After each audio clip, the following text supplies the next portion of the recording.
And joining us now from Doha is Middle East political analyst Luciano Zaccara. Good to have you back with us, Luciano. A huge sense of relief for Palestinians in Gaza who have endured 2 years of relentless Israeli bombardment. What's your reaction to news that we have another ceasefire deal that's soon to be signed?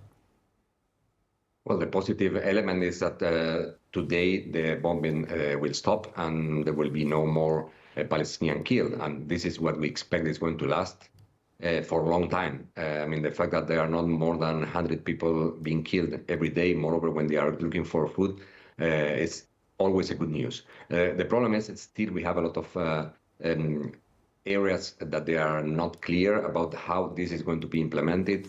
We know that negotiations were very hard. They took 3 or 4 days to decide.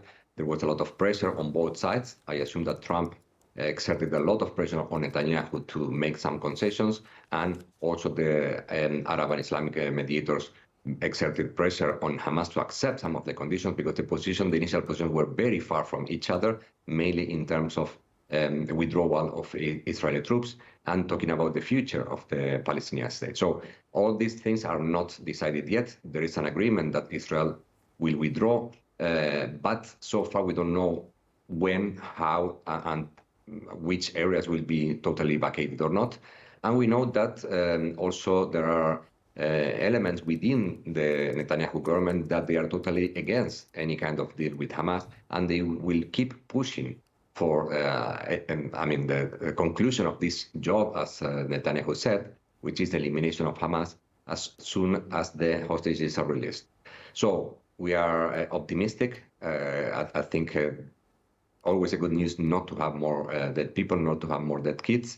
We expect that this is going to drive to a long-term peace and reconstruction of Gaza.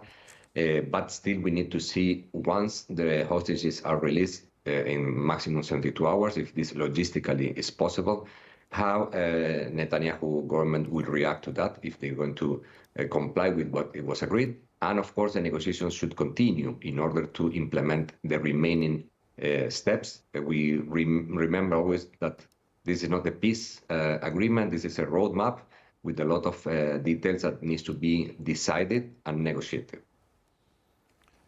We know the first ceasefire deal came into effect on January 19th, but 2 months later, in March, Israeli forces broke that ceasefire and began its assault.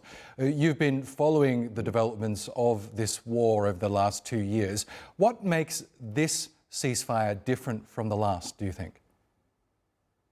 Well, I think that there is more serious involvement of the U.S. I think now everybody's throwing the ball on Trump's roof, and I think he's trying to get the issue seriously by making sure that Netanyahu is not violating the agreement, that is not moving, it's not continuing the war, because he needs this war to end in order to end his term at the end of the day, or at least to his mid-term, with the peace deal or peace agreement reached in this conflict that he said he would solve in 48 hours or something like that. And as far as Trump is involved in a much stronger way that he was before, and that Biden was before him, I think it's possible to make sure that Israel would be abiding with what it was signed.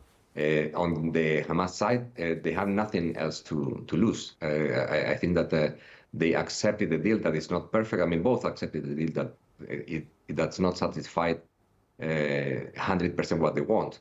But the bigger concessions were made by Hamas. They had nothing else to offer. And the fact that they are delivering the hostages, all the hostages, the remaining hostages, leave them without any kind of leverage in the future. So they have other option that accepting this deal and abiding what they agreed.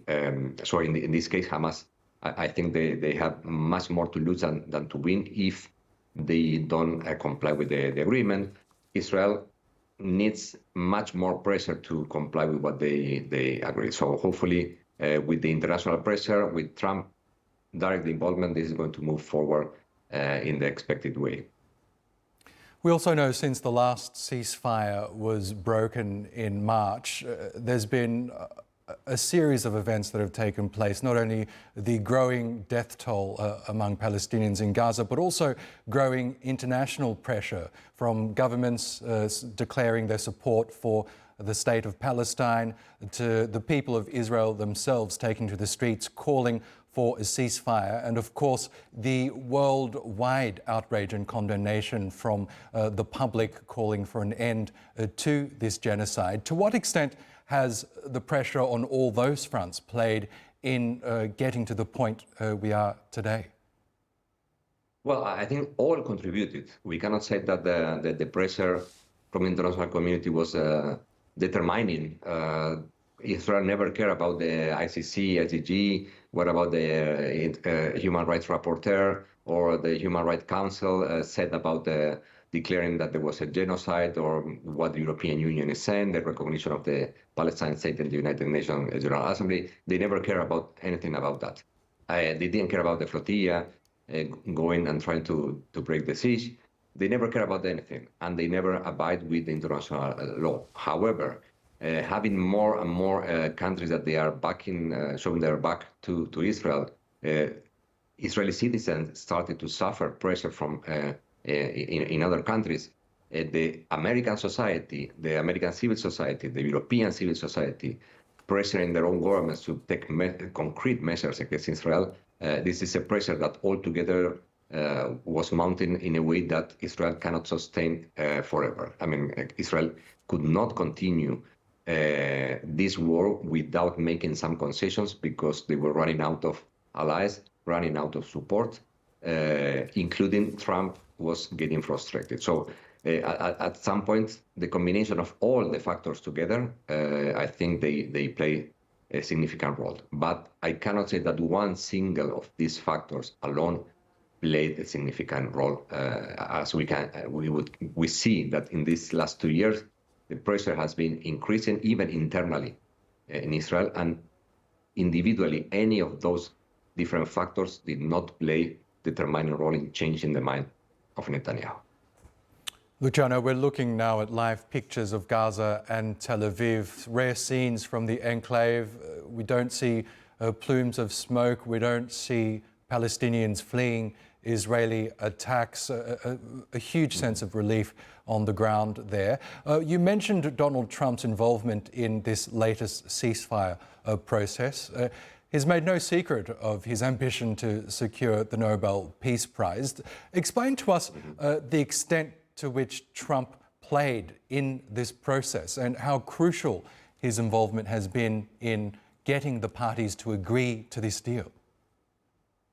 Well, I think that the Trump had an evolving role. I mean, he entered his presidency with a very clear idea that he wanted to finish this war and that he wanted to leave a legacy, as he did in the first term when he was leaving his first term in office with the Abraham Accords signed by several Arab countries. So he wanted to leave, or he wants to leave, a legacy that finally the Middle East conflict is resolved in a positive way.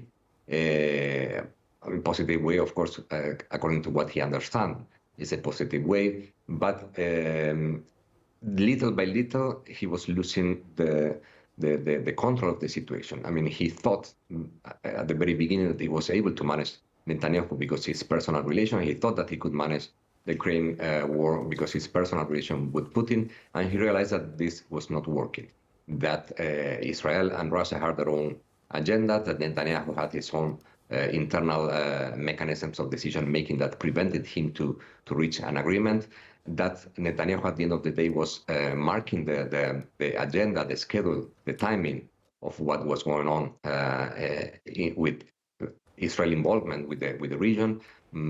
Trump was not interested in entering in a war with Iran, and United States was forced to enter in a direct attack against Iran. The resolution of this, or at least the ceasefire, took much longer than he expected, but little by little he managed to recover the initiative. It's true that his project of Riviera was and is still controversial, but little by little he managed to conquer the political will of the other countries around. When we see that the negotiations in Sharm el-Sheikh attracted Qatar, Egypt, Turkey, and other countries, that they were pushing Hamas to accept this deal, even though it was not the original deal that was signed in last January, that was based on the proposal by Biden. We saw that Trump was recovering the initiative. And now we say, or we think that he's much more in charge of the situation than ever before. And that's why now the balls are on this Trump's roof. Even Hamas appreciated what Trump did in the final in the statement that they made yesterday. So meaning that Hamas is also trusting that Trump can be the only guarantor of the compliance by Israel of this agreement, which is, I think, something that he's pleased about. He feels responsible. He feels that he's in charge, and that the peace, or the lasting peace, is under his control. I mean, he claimed that he will travel, or he would travel. He's considering seriously to travel to the Middle East, which is also a good signal about that. Okay, Luciano Zaccara, thank you as always for joining us on the program.